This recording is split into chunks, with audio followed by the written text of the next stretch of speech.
Faribault. And with that, I will welcome you to the Faribault Coaches Show, or as Gordy has rebranded it, Faribault Youth Activities Shows, because we like to talk about all kinds of different activities. It doesn't have to be just sports. So thank you for joining us today. We are live down at the studio at Jana's Marketplace. In the back there, we have our own little temporary studio every Saturday from 10 to 10:30. Folks, if you haven't been down to Jana's lately, come on down. Lots of wonderful food. Some of it you can sit down and eat here hot, and like I always say, you can get a cheeseburger for breakfast or eggs for lunch, and then you can also get some delicious meals to go. All the meals to go are pre-portioned and pre-packaged, and they are all made right here in Jana's kitchen. So, you know, they're fresh, healthy, delicious. You take them home, pop them in the microwave, either at your home or office for a couple of minutes, and you are good to go. So, good morning, everybody. Gordy is on his way to a faraway land, I believe Winona, where he will be announcing a couple of Carleton games, if I remember correctly. I think it's Carleton men's and women's basketball today, but anyway, I know Gordy has a doubleheader somewhere. So I wish him safe travels today. So in the studio today is my friend Mike Jarvis. Hello, Mike. Good morning, Royal. Good morning, Faribault. Yeah, how you doing today? I'm doing good. Good. Mike, what shirt did I break out today? That looks like a Spike Fest volleyball tournament. Now, why would I break that shirt out? Because I bet we're going to be talking about Spike Fest for a bit. Yeah, I hear there's another Spike Fest tournament coming up. We are in the stages of planning the tournament for the weekend of March 15th and 16th. We're hoping to do a men's 4, women's 6, and then on Sunday a co-ed 6. Awesome. Mike Jarvis and Chris Willock put it on every year. And while it is an adult tournament, you may be asking, well, why are we talking about it on the youth show or the coaches show? Is because all the proceeds from the volleyball tournament go to the Tommy Allen Scholarship Fund. Tommy Allen Scholarship Funds can provide help in having parents pay for the youth and recreational and sports activities of their kids. So it really is a great benefit to the Faribault youth in providing those scholarships, and Mike and Chris have been doing a great job. How many, you've been doing this for 15, 20 years? On the 15th year. 15th year, okay. Yeah. And they've generated just thousands and thousands of dollars over the years. I think, what do you guys usually generate, about $3,000 or so? Oh no, about anywhere from $4,000 to $6,000. Okay, $4,000 to $6,000 each year. Depending on the number of teams. Yeah, so they've done a fantastic job with it year in, year out, and encourage you to get out there and watch some very competitive volleyball in March when the tournament is. But we'll mention that some more as we get a little closer. I'm just going to mention a little bit of other sporting news before we get here. Our boys basketball team remains incredibly hot. I believe right now in the conference they're 4-0 and 7-1. They play John Marshall today at home. John Marshall is 5-0 in the conference, 8-2. So basically one game ahead of the Falcons for first place in the conference. But when Faribault knocks them off today, they'll take over the first. So that will be a big deal. And I did notice that in state rankings in Class 3A, they're rated 8th. Nice. That is awesome. That is awesome. And Mohammed Medei scored his 1,000th point this week. So congratulations, Mohammed Medei. That's a fantastic accomplishment. He scored it in a win over Cottage Grove. A couple other sporting things that are going on. The Faribault Archers had their first tourney last week, and Shiloh Bongers finished 6th out of 88 for high school girls. You may remember Shiloh. She comes in every once in a while, and oh boy, she talks archery. She can talk swimming, you know, she can do a few different sports. But last year she was a young lady that as a freshman went to nationals down in, I believe it was Kentucky, Louisville, for archery. So, and it was only her second year. Yeah. So I don't know what she's going to do for a repeat year as a sophomore, but fantastic archer for the Faribault Falcons. But unfortunately, it sounds like matches or tournaments are every Saturday for the foreseeable future. So I don't know when Shiloh is going to be able to come back again. Tommy Coons, or Coonsey, I gotta learn how to pronounce his name. I think it's Coons.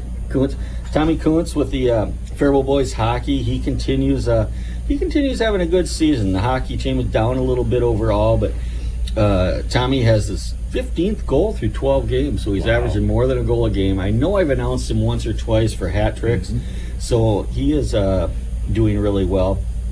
And then a couple other items. Barack Barner, he signs national letter of intent to compete in track and field at the University of St. Thomas. So he will be a UST Tommy. That's one of my alma maters. But congratulations, Barack Barner, on signing the letter of intent to the Tommies. And then one more thing, along with our growing basketball success in Faribault, our Faribault 5th grade and 7th grade boys basketball, both of them got first place in the New Prague Trojan Classic. I believe it was last weekend. So we must have some up-and-coming basketball players too. So and did you that's know really cool. Faribault's star player was in the Star and Tribune 2 weeks ago? No. As a featured article on the sports. Awesome. Yes. God, we're even getting a little Metro press, huh? State, yeah. Well, it's well-deserved, definitely. Yep. Definitely well-deserved. We got an awesome team this year, and they're a lot of fun to watch, and kids are having some individual success as well as a team success. So Good job, Faribault. So now we have somebody else visiting us today. He is a actual participant in sports, whereas most of the time me, Mike, and Gordy just talk about glory days and old memories. But we've got an actual athlete in today. So, sir, what is your name and what sport do you compete in? I'm Justin Sanoja, and I've been wrestling for the Falcons for quite a while now, ever since elementary all the way up to my senior year now. Justin Sanoja, correct? Pronounced correctly, Sanoja? I understand you had a fantastic meet. I think it was last weekend. Yeah, at Norwood Young America. I'm Yeah. sure. Yep, Norwood Young America. Yeah, it was a fairly big tournament. About what, 12 teams or so? Yeah. It was really fun. How'd you end up doing there? So my quarterfinals match, I ended up getting a tech fall. I think it was 21-6. My Nice. semifinals match, I think that was my closest match actually. It was 8-5 in the third period, and I think the guy just tried to headlock me, score some points right away, and he ended up going straight on his back, and I ended up getting a fall there. Nice. It was pretty funny. And then my finals match, I got some takedowns in the first period, started off pretty hot, and then towards the third period I started getting a little tired, but I had a pretty big lead already. I think I ended that match 14-2. Oh, so, was that another major decision then? yeah, it was major. I was Yeah. close to the tech fall, but I couldn't get it. Yeah. So, folks, if you followed along there, yes, Justin got first place out of a whole bunch of wrestlers last weekend in Norwood Young America. So, well, congratulations. Are you having that type of success the whole season? Yeah, so at the beginning of the season, I didn't start off too well at the first tournament. That's where I got my first 2 losses right away. And What'd that do? Just make you mad? no, so I got 2 losses there. I think right now I'm like 14-3 or so, Oh, nice. my record. But yeah, and then I got another loss later in the season to a guy from Rochester, Mayo, which was pretty funny actually, because I was leading 7-1 in the first period, and I ended up getting pinned in the third period. Oh. So yeah, Little fluke, right? yeah, but I mean, So let's take out those first 2 losses of the year, and after that, you're 14-1. If you ought to look at it that way, but is this a year that you just kind of built up to and just kind of blossomed, or have you been having some success as you came up? Well, first of all, what year are you in school? I'm a senior. You're a senior, okay. So did you have success coming up, as a sophomore and junior, or is this just something that kind of blossomed this year? Yeah, I mean, my sophomore year, I didn't really touch the varsity mat much. I think I wrestled varsity a few times my sophomore year. I think I was 0-6 on varsity, and I had a lot of JV matches, winning some of those. But my junior year is really when I kind of got my varsity spot, and they didn't have anyone at 215 my junior year, so I was making weight at 189 and getting bumped up to 215. So I was wrestling guys. Well, that's tough. Yeah. But I ended up going 17-17, I think, at the end of the season. So Okay. yeah. But now my senior year, I feel like I'm having a great year, And you've thinned down, right? yeah, Yeah, you're down in the 172 class. yeah, So that's a huge gap between last year wrestling all the way up at 215, even though you were weighing in about the 189 range, and now you're down to wrestling the people you should be wrestling at 172. So I think that could be a part of your success too, couldn't it? yeah. I feel like definitely wrestling guys my size is a lot funner. Yeah, definitely. So overall, how is Faribault doing as a team? Yeah, so we've got a couple middle schoolers wrestling varsity, who are inexperienced, but we've got a young team. I think we have like 4 seniors wrestling varsity this year or so, but yeah, majority of our teams like freshmen and sophomores. Yeah. Okay. So kind of building up. yeah. Yeah, I had one son that wrestled, and he was varsity at 7th grade. Oh yeah. And I hope he's not listening, because I'm not sure it was because he was that good, but he was that light. So they needed somebody in the, whatever the lowest class is, 105 or something. And hey, Red, come on up, buddy.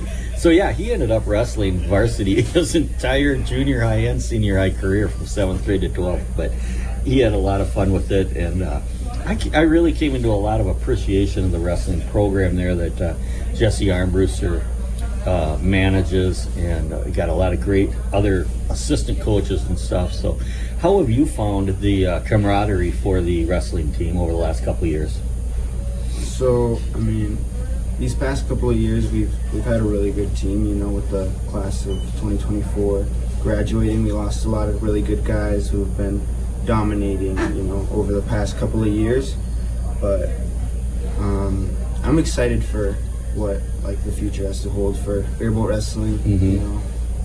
Yeah, because we've got a very good starter program in what's called the Green Machine, correct? Yeah. That's a good feeder program. It starts out in preschool, basically, and goes all the way up, and you can just continue on. So you can really, in the city of Faribault, you can take wrestling just about as far as you want to take it. So you're a senior. Any big plans for next year? I'm undecided. I think I will attend South Central, though, just like community college. Okay. But I'm not really sure what I want to major in. Okay. Not really thinking of competing in any sports in college or anything? I've never really thought of it, but I'm not really sure what I want. Do you play any other sports other than do wrestling? No, I just wrestle. Okay. Okay, kind of specialized then, but that's okay. That is the trend nowadays. Is we'll have a few 3-sport athletes and stuff, but I have found that high school athletes really tend to focus and specialize on 1 or 2 sports, so that they can just really get good at that. So, well, I'm really glad that you came in today. It was really great talking to you. Who else was supposed to come in that stood you up here? Let's throw them under the bus. Well, Jesse Armbruster told me last night, "Hey, you working in the morning?" I go, "No, I'm free tomorrow." He goes, "You want to head down to Jenna's Market and talk on the radio show?" I go, "Yeah, sure." I mean, I don't really have anything else going on, but well, I'm glad to know that we can fill in when he doesn't have anything else going on, because that is exactly what we're here for, is to welcome in high school competitors, whether it's in DECA or wrestling or robotics or whatever. And also welcoming coaches. But it's really cool when the athletes come down and talk to us. So thank you very, very much. Put together a prognostication of what's coming up for the rest of the year. How do you think our team will finish the rest of the year out? Yeah, so we have been struggling a lot as a team, but I feel like we can really put something together so we finish strong towards the end of the year. And you'll have sections coming up here. Yeah, shortly. we do have sections coming up here. I'm excited for that. Team sections, and then afterwards individual sections. Okay, good deal. Well, if you don't mind, can I get a picture of you? Because Gordy always likes to, put the pictures on the website and stuff. So, and you will get to see it, Right here? Perfect. You ready? All right. And here is the picture. I'll show it to you. Is that okay? Yeah, sure. All right, perfect. Well, that is Justin Sanoja. Justin Sanoja. I'm always careful in pronouncing the guys' names and the ladies' names because I want to make it right. I want to make sure I say them right. So, thank you very much, Justin. I hope you come back. Bring a couple friends or enemies with you next time on the wrestling team, and we'd love to talk to them. All right. Good luck to you and the team. Thank you. Yep. Good luck the rest of the season there, sir. So, and once again, the youth continue to impress me. I mean, they're just absolutely. Yeah, absolutely. Well spoken. You put a microphone in front of me when I was anywhere from 8th grade to 12th grade, and I don't know if I would have mumbled out any coherent sentences. And what's his last name again? Sanoja. Okay. Don't do that to me. Don't do that to me. I've got a good memory, but it's kind of short. So, well, now it looks like Ed Friesen wandered in. You know, Mike, did you know that Ed Friesen is the future sponsor and contributor to the Friesen Ice Rink down here at Vidoc Park? I mean, isn't that a perfect name? Friesen Ice Rink. Yeah. Yeah, Royal has an agenda, and I'm not sure that I share the agenda. Well, Boy, Ed, that's turned into a beautiful place down there. it's good. Yeah, it's getting there. They're building the building right now, and you're going to see a lot of progress there over the next few months. But I think it'd be appropriately named. yeah. But Ed Friesen, kind of, you're Mr. Everything at BA right now, Bethlehem Academy. I mean, you do a little coaching, you do a little athletic directing, you do a little teaching. You're just Mr. Everything there. Last time I was here, he was janitoring. Yes. Yep. Yep. A little bit of everything, I guess. Now, Yeah. do you get different union wages at every one of those positions, or how do they do that? We don't have any unions at BA, so Okay. we just get extra indulgences for heaven, if that's still a thing. Maybe an extra hot dog from the concession stand. Maybe an extra hot dog. Yeah. All right. So, well, remind our great listeners what are you coaching this year? So I'm coaching boys basketball, and so we had a couple games this week. We played Kenya Wamingo, and we also had a game with Goodhue this week, and both games. We ended up, losing both of those games, but our effort in both games was pretty good. An area that was a weakness at the beginning of the season was our ability to handle pressure defense, and with these games, this week, we can see that we've improved in that area. Still commit a few too many turnovers against pressure, but we're getting better. We're breaking the press at times, and so we're glad to see that progress. Nothing wrong with improvement, is there? No. I mean, that's the number one thing. In the course of the season is to be looking to improve. And there's always a stretch somewhere in the season where you improve, and then maybe you regress a little bit, and then you improve again, and that's a natural thing. You see it at all levels, college and even professional, where things just aren't going your way, and then you start going the right direction again. Do you follow the BA girls basketball much at all? I do. I understand. I don't get to watch their games very much, but I do follow them. Yeah. I understand that they're very, very competitive in one of the halves, and then the other half kind of goes away from them. It's the first half they're competitive in, right? That may be true. I believe so. I believe that's what I read, is that they have really good competitive, first halves, and then the second half just kind of melts away a little bit. But I know the coach is cognizant of that, and he was talking about how he's going to be working on that and stuff. So yeah, he'll get it figured out. I'm confident. Yeah, and the girls picked up a couple wins this week. They defeated Kenyon on Tuesday night at Kenyon. And last night got a non-conference win over Cleveland. So great. So that's a good week. Yeah, it's been a good week for them. And both boys and girls, we got a busy week coming up now. On Tuesday night, the boys host Blooming Prairie. The girls go down to Blooming Prairie. Thursday night, boys host Medford. The girls go to Medford. And then on Saturday, we have a boy-girl doubleheader with Wabasha Kellogg at BA. So, Okay. so a busy week for us. Why don't they have more double headers like that where the boys and girls play at the same place, so that it would seem to cut down, seem to me anyway, that it would cut down on travel expenses, but what do I know? Well, it does not necessarily cut down on travel expenses. We did a doubleheader last year at Rushford Peterson, and we still had 2 school buses. One for the that's boys, a long ways, yeah. one for the boys and one Yeah. for the girls. We wouldn't have been able to get everybody on one bus. Okay, makes sense. Yeah. The challenge, as far as double headers is facilities.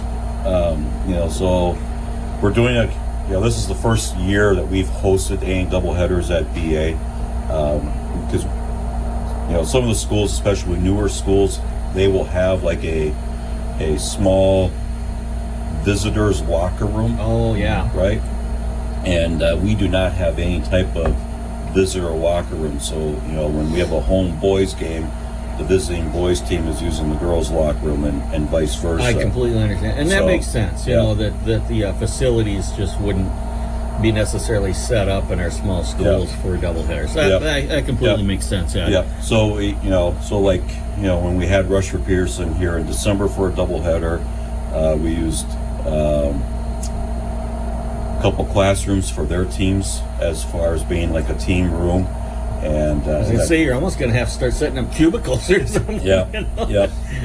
So it's not an ideal situation, but it's just one of these interesting things. Going back to the year after the COVID pandemic, and you had limited, spectators. Well, you also had you weren't sharing locker rooms, so when you went to another school, if you were using, so that year, we didn't have concessions, so our concession stand right off the gym was the visitor team room, right? And so everybody kind of, as far as players showering after a game, that just kind of all went away, which is makes for some interesting trips on the bus home, huh? Yeah, maybe. Maybe. Do you have any players this year that you want to give some credit to, that are maybe really bringing their game together? Well, we're a young team, and Owen Dodderich is a sophomore guard for us, and he's our leading scorer. He's he's a great shooting threat. He loves to take the 3-pointer, but he also can shoot the short jumpers, running jumpers. He really works on adding those things to his game. So he's really good. I think I haven't looked at the season totals here in a week, but he's, over 40% on 3-point shooting, which is that's excellent. Which is an outstanding number. Yep, that is excellent. Hayden Dillon is another sophomore for us who, maybe doesn't necessarily do a lot of scoring, but as far as steals, assists, rebounds, and then oftentimes taking one of the tougher defense assignments, does a great job for us. Caden Dockastul is another sophomore guard for us. Again, looking to score. He's a 3-point shooter. He had a pretty good night shooting on Tuesday night against Kenyon. He led us in scoring that night. Usually Owen leads us. And Caden here, since the Christmas break, has started to look to drive more and not just to take the 3-pointer. So it's been kind of fun to see that progression in his game.